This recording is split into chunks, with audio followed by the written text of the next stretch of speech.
Hey everybody, welcome back. It is another beautiful day in the Arizona desert.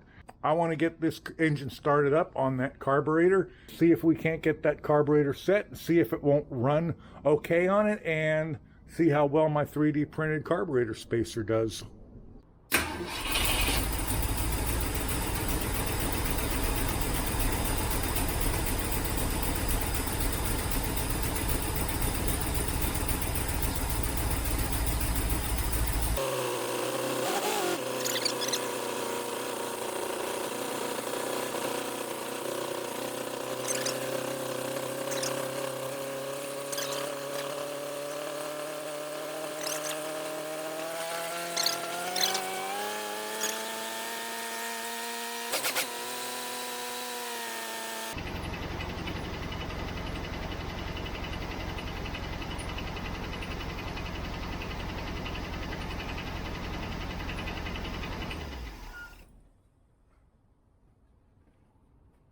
All right, my eyes are starting to burn. I got to step out for a minute.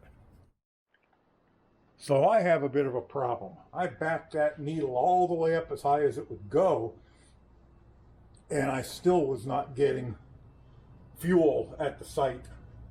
Now the back is okay. I backed the back up a little bit and I got fuel. You know, when I shook the car, it sloshed out. So I'm going to put the back sight plug back in. And the front, don't know. Obviously, if fuel's going through and I'm getting any fuel in it, and I am getting fuel in it, or it wouldn't run. I don't know. I'm going to have to pop that float bowl off of there, I guess, to see what's going on. So don't really want to, but that's where I'm at. Well, I pulled the float bowl off, and I'm not really seeing much of what's going wrong with it. If I hold the inlet and the outlet and I blow into it and move the float up and down, you can obviously hear it's shutting off. With the adjustment as it is, it's shutting off with the top of the float about level, which is always how I've done an initial adjustment in the past. I mean, gas ought to be up to the middle of the float. I'm going to put it back together because I don't see anything wrong with it or why it was behaving the way it's behaving. All right, it's back together. I'm not sure I learned anything other than I don't see anything wrong with it.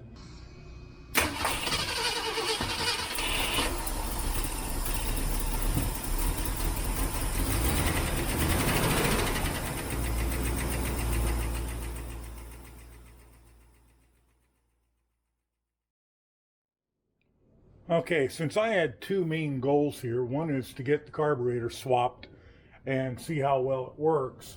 Still not filling that float bowl up, which kind of concerns me because I'm not 100% sure why. Part of me thinks there's nothing wrong with the needle and seat. The adjustment should be fine to fill it at least 3/4 of the way up, but it's not. So it makes me wonder what's going on. The other thing I wanted to do was test the 3D printed carb spacer. And unfortunately, that 90-pound cast iron intake manifold takes a long time to heat up. I had it running to the point where I'm reading 170 at the radiator, but that cast iron manifold is still only reading, I don't know, 146. So it does eventually, the heat does eventually soak into it, but it takes it a while. I checked the nuts on the carburetor and they are still tight. So it's not like that spacer compressed under the heat that it's gotten so far, but we're still looking only at about 100, I see 188 there, but that's where the manifold bolts to the head. At the carburetor, I'm looking at 150 there. Yeah, about 150 there. I'm not sure it's going to get any higher than that. Badly, that float bowl not filling up is annoying me, and how much I want to figure out what it is. So I'm going to. So I know I've got fuel flow. I mean, it ran for 10 minutes. If I had no fuel flow at all, it wouldn't have run for 10 minutes. And the rear float bowl is full. The float is moving freely in the front float bowl, and the needle seems to be flowing, and I got fuel flow. So what could be happening? It's not magic. If I've got flow and everything's working, it's supposed to be filling up. So what's happening? So I think I'm going to step back to square one, and the first thing I'm going to do is I'm going to crank it with the fuel line in that container there, and I'm going to make sure I have fuel flow. All right, I poured another 2 or 3 gallons of gas in the tank.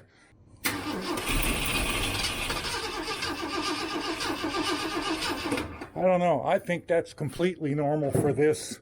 And again, I think that would have filled the bowl up. That should fill the bowl up. All right, I have a tester, and unfortunately it's a through tester, so I'm going to have to block one in with my thumb. And yes, I know it's going to pump gas into my bloodstream and I'm going to die. Let's see if we can get any kind of reading on this.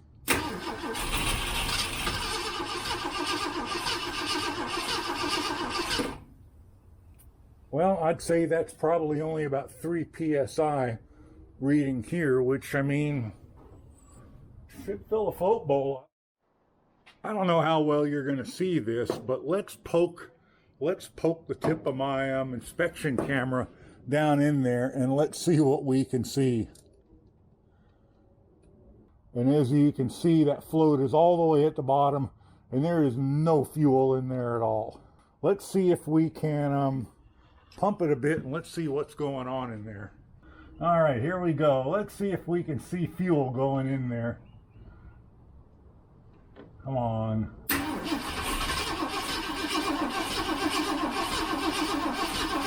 I see it squirting in. It's squirting in there. I'm trying to get to where the back of where the fuel inlet is. It's back. Oh, there it is, right there.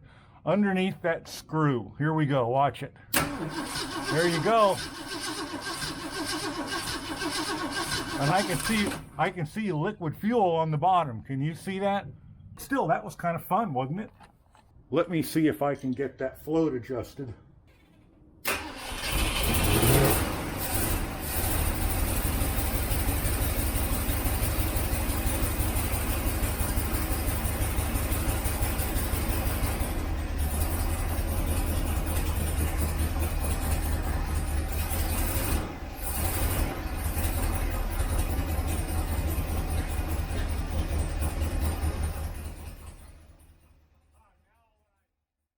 I have a problem, and that is this is running absurdly rich.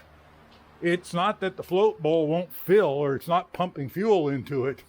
It is pumping fuel into it, but it's going straight into the manifold. It can't fill up because it's dumping right in, and that's not gonna work. So I mean, I created a huge vacuum leak and it was still running too rich. It's so rich I couldn't stand to be in here. I had to put the exhaust fan in there to get some of that out. So something is wrong. All right, quick little bit of research suggests that because the needle float and seat and inlet and everything are working properly with the engine cranking but not starting, I can rule those things out. But as soon as it starts, the contents of the bowl directly dump into the manifold. That's suggesting probably metering block, probably the power valve. But to tell, I'm going to have to get the float bowl back off of there, so that's next. All right, I believe I may have found the problem. The moron who rebuilt this carburetor did not put a gasket under the power valve, which means that gas was just flooding into the manifold as fast as the fuel pump could pump it in, hence the rich mixture, hence all the blue smoke and my eyes burning. So I have fixed that now and it's back together, and yes, that moron is me. So let's give it another go. Fuel's coming in. This carburetor is still pulling fuel from the bottom of the float bowl, the primary float bowl, and it's pulling it faster than the fuel pump can fill and dumping it into the manifold and making it run horribly rich. I have gone through every troubleshooting step I can think of. When I found the gasket missing out from under the power valve, I thought, that's it. Then I thought, no, wait. This carburetor had the same problem 50 years ago when I was in high school auto shop as I'm having right now. And I know it had a gasket under it. So I know That didn't fix it, obviously. It's not warped. I remember back in high school auto shop, my instructor fiddling with it and said, nah, it's a Holley, it's probably warped. Just replace it. And since a replacement, a 3310, which is almost the identical carburetor, not exactly, but very close, since a 3310 was only, in those days, about 80 bucks, the simple solution was just to yank it off and put the 3310 on it, which solved the problem, and this one went on a shelf and sat there for 50 years. I say I've checked it for warpage. I've checked across there. I can't slide a 5/1000 feeler gauge under a straight edge anywhere on it. It's not warped. I've got the gasket back under there. I've checked all the gaskets. The gaskets, I believe, are correct. And I can't see any cracks in it. I inspected it after I pulled it out of the ultrasonic bath, and I couldn't see any cracks in it. The only thing I can think of that could be going on is that one of the plugs Holley put in it at the factory, and I believe Holley used lead plugs, they put it in at the factory, has come out. And that's allowing the vacuum, because it only does it when it's running. During cranking, the bowl will fill up and it behaves normally. So it's only after the engine is running. And yes, the throttle blades are completely closed, so I don't have the adjustment screw turned up so much it's pulling through the intermediates.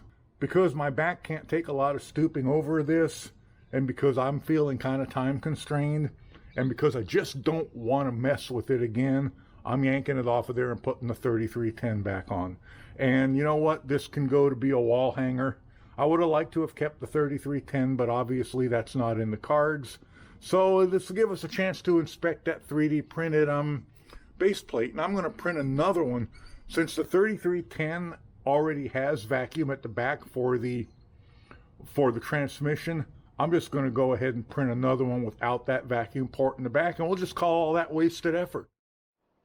All right, now that we have that carburetor off, let's take a look at our 3D printed spacer and see if that little bit of running, I mean, it ran for 15 or 20 minutes. I just tore a gasket, of course. Thank God I bought a lot of them. And let's see what we can see from it. I don't see, and the nuts were still tight, so it didn't loosen. It didn't crush or anything. Honestly, I don't see a bit of problems with that. So I think I'm going to print another one, and I think I'm going to print the next one thinner. The original one I kept saying was 3/8 of an inch thick, but it's not. It was more like 5/16, and this one is 10 millimeters. Not a half like that other one, but nonetheless, it's still thicker than it needs to be. So I think the next one I'm going to drop down and print at the correct height of the original one, because the 3310 does not need this port on the back, so I'm not going to put it there. So I think I'm going to end this one here while I'm waiting for that new spacer to print. It's got about a 3-hour print time, and then it's going to have to be annealed for about 4 hours. So I'm pretty much done out here for the day, I guess. So I've learned some things. One, I think PAHT is going to be fine for a carburetor spacer. Might not put it on a race car or something that's crawling through the desert at 110 degrees. Although I don't know, it wouldn't be fine. But I think for my purpose here, it's going to be perfectly fine. And of course, I've learned that my printer, the A5M, will print engineering type nylon, which makes me happy. And I've also learned that I ain't no better fixing HOLLEY carburetors now than I was 50 years ago. Which really shouldn't come as any shock, because when I got out of hot rods when I was in my 20s and got into Jeeps, I really haven't had anything with any on it, so I really haven't had to mess with it that much. And it was probably closer to 30 that I got out of hot rods and got into Jeeps. So there's that. So if I sound frustrated, I am. I'm not really upset, but I am frustrated because I would have liked to have hung on to that 3310. But again, I don't see myself ever getting back into hot rods again. Anyway, thanks for watching. In the next video, I'll have that other spacer printed. I'll have the 3310 back on it, and we can get back on track to getting this car fixed up and hopefully sold. Thanks for watching.